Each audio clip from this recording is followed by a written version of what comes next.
నమస్తే బీఆర్కే న్యాయవేదికకు స్వాగతం.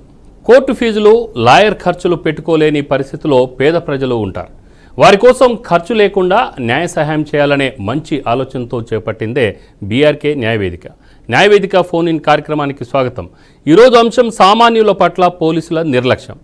ఫిర్యాదుదారుల కేసుల విషయంలో పోలీసులు తాత్సారం చేస్తుంటే ఏం చేయాలి? అన్యాయం జరుగుతుందని బాధితుడికి అనుమానం వచ్చినప్పుడు న్యాయం కోసం ఎవరిని సంప్రదించాలి? ఉచితంగా లేదా తక్కువ ఖర్చుతో ఎక్కడ న్యాయం పొందవచ్చు? అన్ని రకాల సందేహాలకు సమాధానం పొందవచ్చు. స్టూడియోలో ప్రస్తుతం మనతో ప్రముఖ high court senior advocate Ravi Konduru గారు ఉన్నారు. అలాగనే స్క్రీన్పై కనబడుతున్న నంబర్కు ఫోన్ చేసి లీగల్కు సంబంధించిన ఎలాంటి డౌట్స్ ఉన్నా లాయర్ గారితో మీరు మాట్లాడవచ్చు. ముందుగా అడ్వకేట్ రవి గారికి స్వాగతం పలుకుదా. నమస్కారం సార్. నమస్కారం సార్. ఇప్పుడు అయితే మనం కార్యక్రమంలో న్యాయవేదిక ప్రారంభానికి ముందు ఇటీవల తెలంగాణలో పోలీసులు చేసిన ఒక ఘనకార్యం ఎలాంటిదో ఒకసారి చూద్దాం, చదువుతాను. సంగారెడ్డి జిల్లాలో ఇటీవల అంటే నవంబర్ 4వ తేదీన సంగారెడ్డి జిల్లా అమీన్పూర్ పోలీస్ స్టేషన్ పరిధిలో దారుణం జరిగింది. తన కూతురుపై అత్యాచారం జరిగిందని పోలీస్ స్టేషన్లో ఫిర్యాదు చేయడానికి వస్తున్న మహిళను అడ్డగించిన దుండగులు కిడ్నాప్ చేశారు. సుల్తాన్పూర్ గ్రామంలోనికి తీసుకువెళ్లి వివస్త్రను చేసి చెప్పులు కర్రలతో దాడి చేశారని సదరు మహిళ ఆవేదన వ్యక్తం చేసింది. ఈ దాడిలో తనకు తీవ్ర గాయాలయ్యాయని, ఆసుపత్రిలో చికిత్స పొందానని తెలిపింది ఆ మహిళ. తనపై దాడి చేస్తున్నారని పోలీసులకు ఫిర్యాదు చేసిన తన కుమారుడిపై కూడా దాడి చేసి ఫోన్ లాక్కున్నారని ఆందోళన కూడా వ్యక్తం చేసింది. రక్షించడానికి ముందుకొచ్చిన వారిని కూడా వివస్త్రలు చేస్తామని బెదిరించారని మహిళ ఆవేదన వ్యక్తం చేసింది. నవంబర్ 4వ తేదీన ఘటన జరిగితే ప్రతిరోజు పోలీస్ స్టేషన్కు పిలిపించుకొని కాలయాపన చేశారని బాధితురాలు ఆరోపించింది. ఇంత జరిగినా పోలీసులు పట్టించుకోలేదంటే ఏం చెప్పాలి? అసలు వీరు ఎవరి కోసం పనిచేస్తున్నట్లు? ఉద్యోగం చేస్తున్నారా? గూండాలకు, రాజకీయ పెద్దలకు ఊడిగం చేస్తున్నారు? ఇది సో ఆవిడ ఏం చెప్పింది అనేది కూడా ఒక విజువల్ ఉంది. ఆమె మాటల్లోనే మనం విందాం. ప్లే చేయండి. నాకు పిలిస్తే సరే నేను పోలీసు వాళ్ళు అనుకోని నేను వచ్చేసరికి స్టేషన్ కాడికి వచ్చేసరికి 2 అడుగులు వేసిన, 2 కార్లు ఉన్నాయి, 2 బండ్లు ఉన్నాయి, 4 మగళ్ళు, 2 కార్ డ్రైవర్లు, మళ్ళీ 3 ఆడళ్ళు. సప్న అనేట ఆమె బిహెచ్ఎల్లో జాగ్ ఉంది. ఆమె నన్ను గుంగి కార్లు వేసి మూతికి గట్ట పెట్టింది. నా కూతురు ఆడలేదు. సుల్తాన్పూర్ తీసుకొని పోయి బాగా బట్టలు ఇప్పేసి చీర ఇప్పేసి జాకెట్ కూడా ఇప్పేలేరు.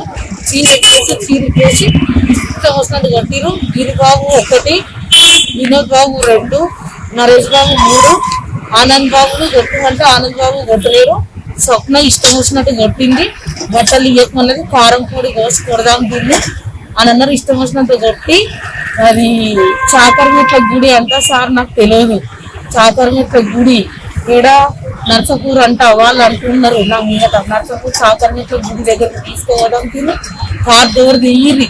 ఇది నక్కని విసికి పడేస్తే చెవం కూడా దొరకదు, ఇంటికి కూడా రావద్దు, తిని మొగన్ పక్కన బియ్యం కూడా పోసుకోవద్దు కూర్చొని అని చెప్పి అంతట్లో నా కొడుకు వచ్చి మా మమ్మీ ఇడిపోయేటూరి అని అంటే నా కొడుకుని కూడా కొడితే నా కొడుకు పక్క పోయి పోలీసు వాళ్ళకి ఫోన్ చేసి సార్ అంటే కొడకరని చెప్పి వాడిని వచ్చి ఫోన్ గుంజుకున్నారు సార్.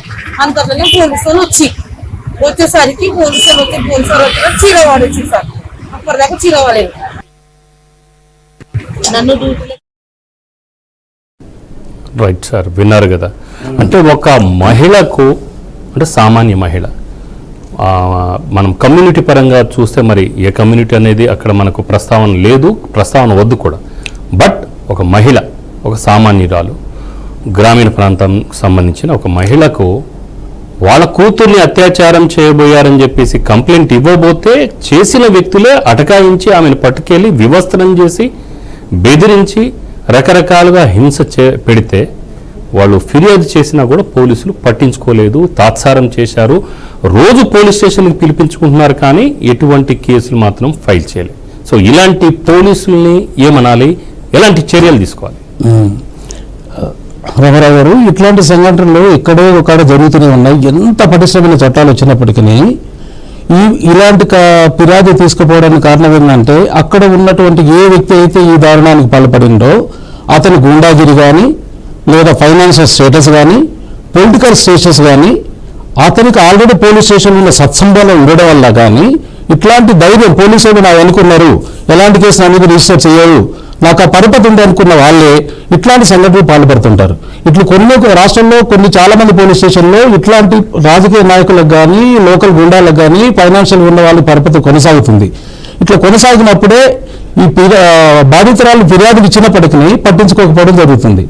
ఇట్లా జరిగినప్పుడు చేయాల్సింది ఏంటంటే ఇట్లాంటి అఫెన్సెస్లో ఇమ్మీడియట్గా పోలీసుకు కాల్ చేస్తే పోలీసు రాకున్నా వాళ్ళపై ఎఫ్ఐఆర్ నమోదు చేయకుండా బాధితురాల స్టేట్మెంట్ రికార్డ్ చేయకుండా ఇమ్మీడియట్గా చేయవలసింది ఏంటంటే మీరు చెప్తున్నట్టు ప్రకారం మెడికల్ రికార్డు కూడా ఉందని కొట్టినట్టు ఉందని చెప్పినారు. ఆ మెడికల్ రికార్డుతో పాటు పోలీస్ స్టేషన్ ఇచ్చిన కంప్లైంట్ ఇచ్చినా రిజిస్టర్ చేసుకున్నందుకు వెంటనే ఉన్నతాధికారులు అంటే సిటీ టైప్ అయితే కానీ ఏసీపీ డీసీపీ వాళ్ళని అప్రోచ్ అయ్యి అక్కడ ఈ ఎస్ఐ గారు కానీ స్టేషన్ హౌస్ ఆఫీసర్ నా మీద కంప్లైంట్ తీసుకోవడం లేదు కాబట్టి నేను మీ దగ్గరకు వచ్చినానని చెప్పేసి వాళ్ళకి ఏసీపీ కానీ డీసీపీ కానీ అక్కడ కూడా మీకు న్యాయం జరగకపోతే కమిషనర్ పోలీసు కూడా పెట్టొచ్చు. ఈ విధంగా అప్రోచ్ అయితే ఆ సంబంధిత ఎస్హెచ్ఓని పిలిచి ఎందుకు కేసు తీసుకోలేదనే మీద ఆయన మీద చర్య తీసుకునే అవకాశం ఉంటుంది. లేదా ఆ ఉన్నతాధికారులు కేసు రిజిస్టర్ చేసి ఇన్వెస్టిగేట్ చేయమనే అవకాశం కూడా ఉంటుంది. కాబట్టి పోలీస్ స్టేషన్లో చేయనంత మాత్రాన మీరు ఊరుకోకుండా ఉన్నతాధికారులు అయినటువంటి పోలీసు ఉన్నతాధికారులకి ఏసీపీ డీసీపీ కమిషనర్ పోలీసుని అప్రోచ్ అయ్యి మీ ఫిర్యాదుని అక్కడ కూడా నమోదు చేసుకోవచ్చు.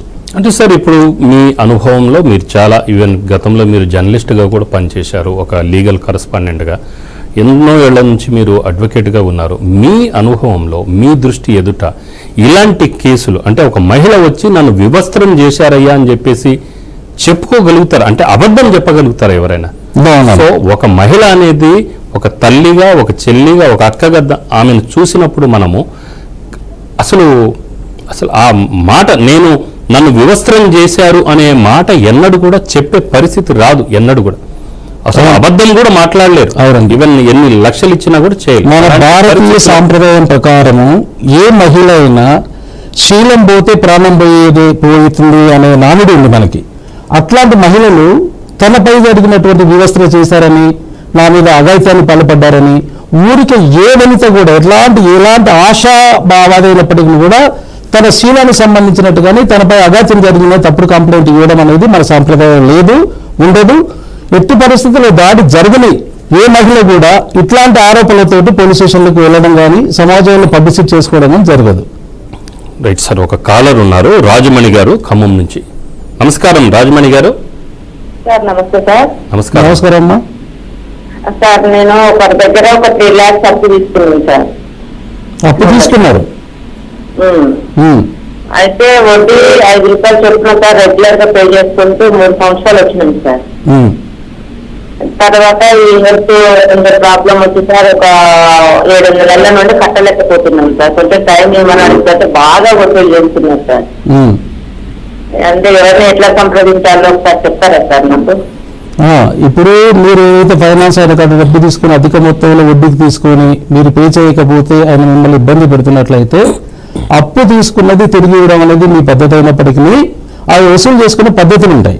మీ మీద వసూలు చేసుకోవడం కోసం అఘాత్యం చేయడం కానీ, బాధ పెట్టడం కానీ, హింసించడం కానీ చేస్తే ఇదే విషయాన్ని మీరు లోకల్ పోలీస్ స్టేషన్కి లిఖితపూర్వకంగా సంబంధిత పోలీస్ స్టేషన్కి వెళ్ళి ఇతని దగ్గర నేను ఇంత అప్పు తీసుకున్నాను, ఈ విధంగా వడ్డీ కట్టాను, ఇప్పుడు నాకున్నటువంటి ఆర్థిక పరిస్థితుల వల్ల, కుటుంబ పరిస్థితుల వల్ల నేను కట్టలేకపోతున్నాను, సమయం అడిగితే ఇవ్వట్లేదు, ఇవ్వకుండా నా అబ్బాయి నా మీద అత్యాచారానికి పాల్పడుతున్నాడు కానీ, లేకపోతే తీరుతున్నాడు కానీ, ఇబ్బంది పెడుతున్నాడు కానీ, కుటుంబాన్ని నన్ను ఇబ్బంది పెడుతున్నాడని ఫిర్యాదు చేస్తే పోలీసులు కంపల్సరీ అతని మీద యాక్షన్ తీసుకుంటారు, పిలిపించి కేసు నమోదు కూడా చేయడం జరుగుతుంది.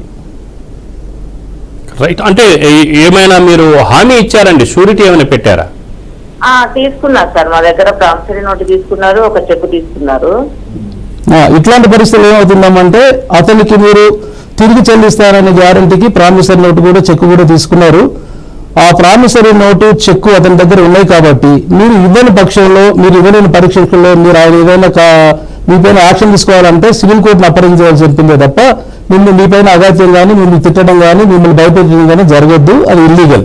మీరు ఆ విషయాన్ని పోలీస్ స్టేషన్ చెప్పండి, నేను 10 రోజులు ఆయన కాదు డబ్బు తీసుకున్నాను, ఇప్పటి వరకు ఇంత చెల్లించాను, ఆయనకు నేను ఇట్లాంటి పత్రాలు రాసిచ్చాను, ప్రామిసర్ నోటు, నా చెక్కు కూడా ఉంది, అయినప్పటికీ నన్ను బెదిరిస్తున్నాడు అని చెప్పేసి మీరు కంప్లైంట్ ఇవ్వచ్చు.